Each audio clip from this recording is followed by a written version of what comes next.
ಎಲ್ರಿಗೂ ನಮಸ್ಕಾರ. ನಮ್ಮ ಅಡುಗೆ ಚಾನೆಲ್ಗೆ ಸ್ವಾಗತ. ಬೆಳಿಗ್ಗೆ ಟಿಫನ್ಗೆ ಏನೂ ರೆಡಿ ಮಾಡ್ಕೊಂಡಿಲ್ಲ, ಯಾವ ಐಡಿಯಾನೂ ಬರ್ತಾಯಿಲ್ಲ, ಏನು ಮಾಡಬೇಕು ಅಂತ ಗೊತ್ತಿಲ್ಲದಿದ್ದಾಗ ಈ ರೆಸಿಪಿನ ಟ್ರೈ ಮಾಡಿ ನೋಡಿ. ಕೇವಲ 5 ನಿಮಿಷದಲ್ಲಿ ಮಾಡ್ಕೋಬೋದು, ರುಚಿಯಾಗಿರುತ್ತೆ. ಖಂಡಿತವಾಗ್ಲೂ ಎಲ್ಲರಿಗೂ ಇಷ್ಟ ಆಗುತ್ತೆ. ಬಟ್ಲೆ ತೊಗೊಂಡಿದ್ದೀನಿ. ಮೊದಲನೇ ಸ್ಟೆಪ್ಪಲ್ಲಿ 1 ಗ್ಲಾಸಷ್ಟು ಉಪ್ಪಿಟ್ಟು ರವೆಗೆ ಬದಲಾಗಿ ಬನ್ಸಿ ರವೆ, ಗೋಧಿ ನುಚ್ಚು ಅಥವಾ ಚಿರೋಟಿ ರವೆನ ಉಪಯೋಗ ಮಾಡ್ಬೋದು. ಅರ್ಧ ಗ್ಲಾಸಷ್ಟು ಹುಳಿ ಮೊಸರು, 1 ಗ್ಲಾಸಷ್ಟು ನೀರು ಕಲಿಸ್ಕೋಬೇಕು ಚೆನ್ನಾಗಿ. ಹೇಳಿರೋ ಕ್ವಾಂಟಿಟಿಯಲ್ಲಿ ಮಾಡಿಕೊಂಡ್ರೆ ಸುಮಾರು ಒಂದು 10 ದೋಸೆಗಳನ್ನ ಮಾಡ್ಕೋಬೋದು. ಕಲಿಸ್ಕೊಂಡಿದ್ದಾಗಿದೆ. 5 ನಿಮಿಷ ಇದನ್ನು ರೆಸ್ಟ್ ಮಾಡೋಕ್ಕೆ ಬಿಡಬೇಕು. ರವೆ ಮೆತ್ತಗಾಗಬೇಕು. ಉಪ್ಪಿಟ್ಟು ರವೆ ಬೇಗನೆ ಮೆತ್ತಗಾಗೋಗುತ್ತೆ.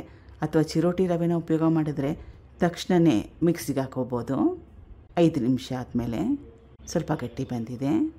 ಸ್ಟಾರ್ಟಿಂಗಲ್ಲೇ ಜಾಸ್ತಿ ನೀರನ್ನ ಹಾಕ್ಕೊಳ್ಳೋದು ಬೇಡ, ಗಟ್ಟಿಯಾಗಿ ರುಬ್ಕೊಳ್ಳೋಣ. ಅವಶ್ಯಕತೆ ಬಿದ್ದರೆ ಆಮೇಲೆ ಸ್ವಲ್ಪ ನೀರನ್ನ ಸೇರಿಸ್ಕೋಬೋದು.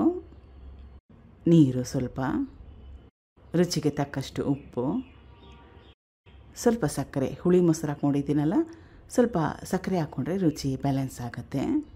ನುಣ್ಣಗೆ ರುಬ್ಕೋಬೇಕು. ರುಬ್ಬಿದ್ದಾಗಿದೆ. ಬಟ್ಲಿಗೆ ಸೇರಿಸ್ಕೊಳ್ತಾ ಇದ್ದೀನಿ. ತೋರಿಸ್ತಾ ಇರೋದು ಪರ್ಫೆಕ್ಟಾಗಿರೋ ಕನ್ಸಿಸ್ಟೆನ್ಸಿ. ಸ್ವಲ್ಪ ಈನೋ ಪೌಡರು, ಸಣ್ಣ ಚಮಚದಲ್ಲಿ ಅರ್ಧ ಚಮಚದಷ್ಟು.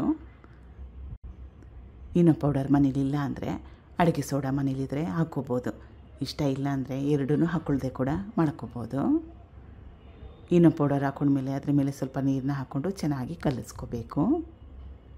ಹಿಟ್ಟು ರೆಡಿಯಾಗಿದೆ. ಮೇಲಿಂದ ಹಾಕ್ಕೊಂಡ್ರೆ ಸಾಕಾಗುತ್ತೆ, ಹರಡೋ ಅವಶ್ಯಕತೆ ಏನಿಲ್ಲ. ತೆಳ್ಳಗೆ ಬೇಕನ್ನಂಗಿದ್ರೆ ಹರಡ್ಕೋಬೋದು.